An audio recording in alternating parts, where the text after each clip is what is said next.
Hello, Internet! Welcome to Wednesday's Serial. This time I want to talk about Spider-Girl. Alright, so if you're unfamiliar with Spider-Girl, I don't blame you. As being a huge Spider-Man fan myself, I had no idea walking into the first issue. So there was a comic a while ago called Ariana where this girl, through magical artifact, picked up some spider powers and went on some adventures, and you find out that her father was this reporter fighting for the truth, and she's very inspired by him, and that's her main source of inspiration. And it turns out that eventually she loses her power, but she ends up getting trained by a whole slew of superheroes and all these different ways of combat and yada yada yada, which is supposed to make up for the fact that she doesn't have powers anymore. And then she still swings around on this spider threads, which breaks my mind a little bit. The fact that she's able to do that without any superhuman ability whatsoever, kind of odd. So we have this character who's come in, she's at a new high school, and she's the odd kid, wah-wah, and she's playing the superhero in her off time.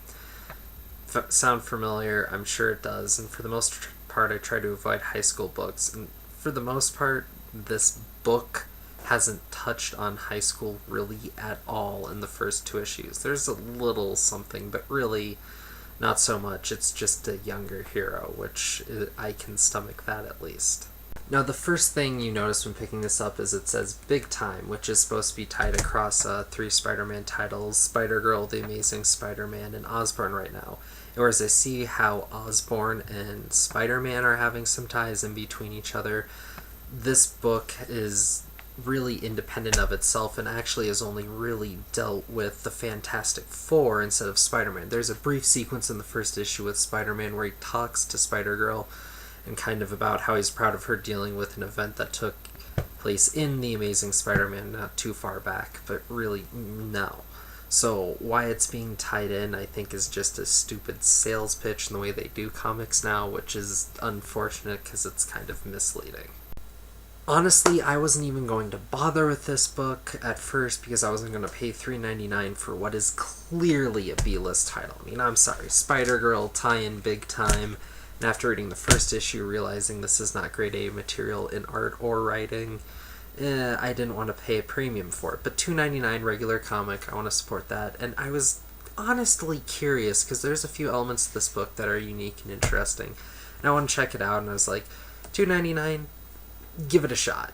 In this issue, we see right off the bat that Spider-Girl's father has died because of collateral damage caused by the Red Hulk, which is very hard-hitting and actually dealt with fairly well. We see her fighting with the Fantastic Four, and the three guys don't really figure out why she's distraught. Sue Storm, at least more or less, figures it out, and kind of lead them away so that she can cope.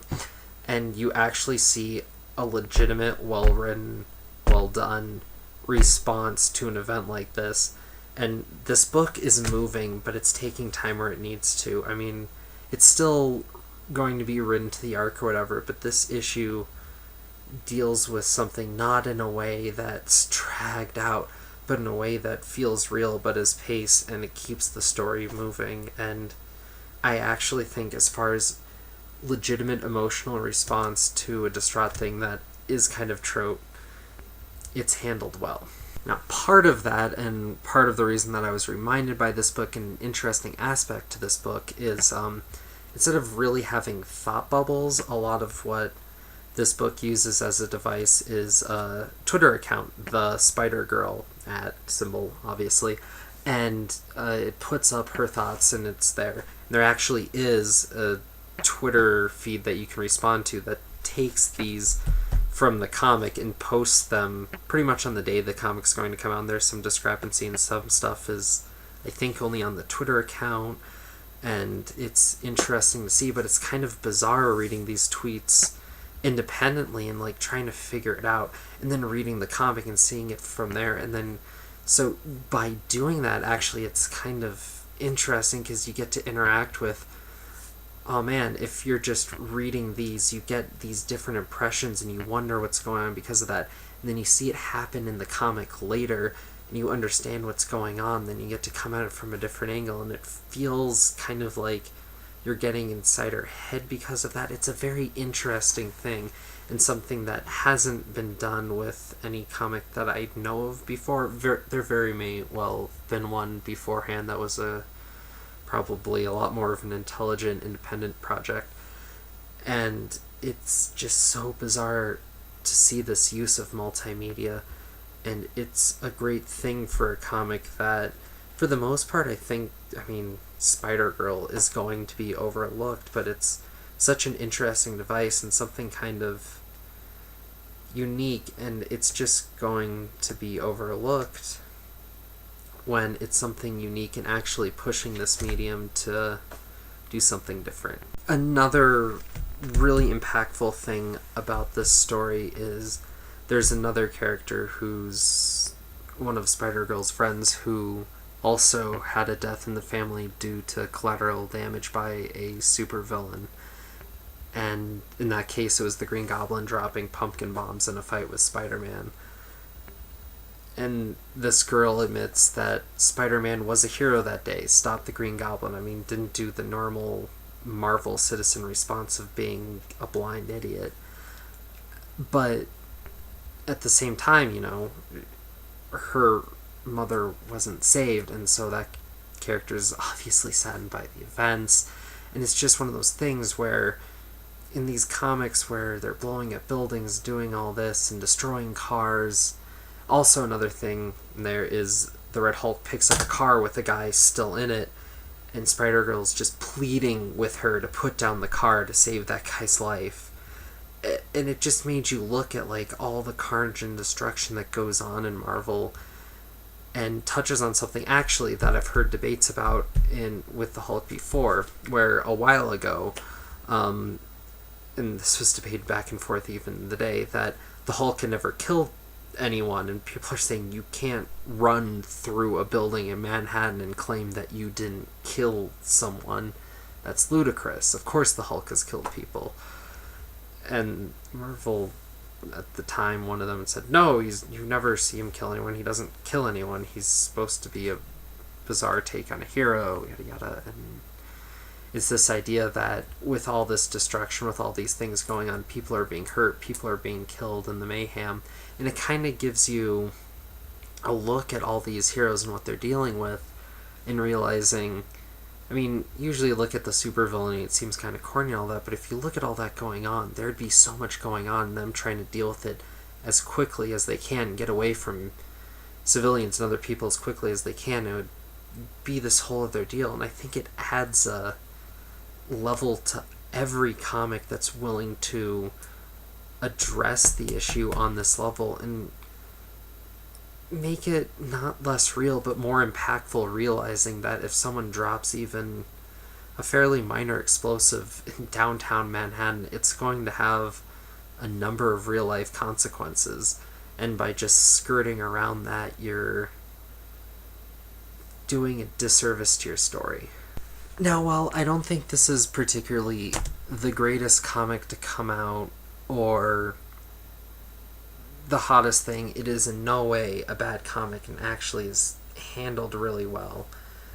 And I honestly feel that if you read a number of these fantastical, whether it's sci-fi or just superhero comics, you should go pick up this issue and read it, because as much as me talking about all these issues, you're losing out, because the biggest thing that this story did was take these issues that people look over or write in such a way that it has no heart in it, much like the one everyone else is going to be talking about this week, Nemesis issue 4, where death and destruction, property damage are nothing but a joke, and looking at the other end of it and seeing what impact it can have, and taking that, if you will, the street level. I mean, Spider-Man's supposed to be the street level, and Spider-Girl spin-off of that is the human level. I mean, instead of dealing with all these cosmic consequences, you're dealing with these fantastical things, but it's for expressing something deeper about the human condition. And I think if you read this, you can relate it to some things where people go so broad in discussing damage and how things are wrong in this world, because they never look at it on the personal level and understand that every sweeping action is going to have ripples in people's lives that will affect them for the rest of their lives, and for that shouldn't be overlooked. And for that alone, I think this comic is doing something that maybe isn't original, maybe isn't undone, but is something that is overlooked right now in the medium and should be addressed and should be rewarded for that. And I think people need to be checking out and be talking about this comic that came out from Marvel instead of something like Nemesis or Avengers that is just not doing anything like this and isn't refreshing to read, despite the fact that it may not be the best crafted story, but something that has a lot of heart behind it. Let me know if you read anything over the holidays or anything that came out this week that really piqued to you and maybe spoke to you the way that this one spoke to me. And I'll hit you soon with another comic review. Peace, love, and a pint.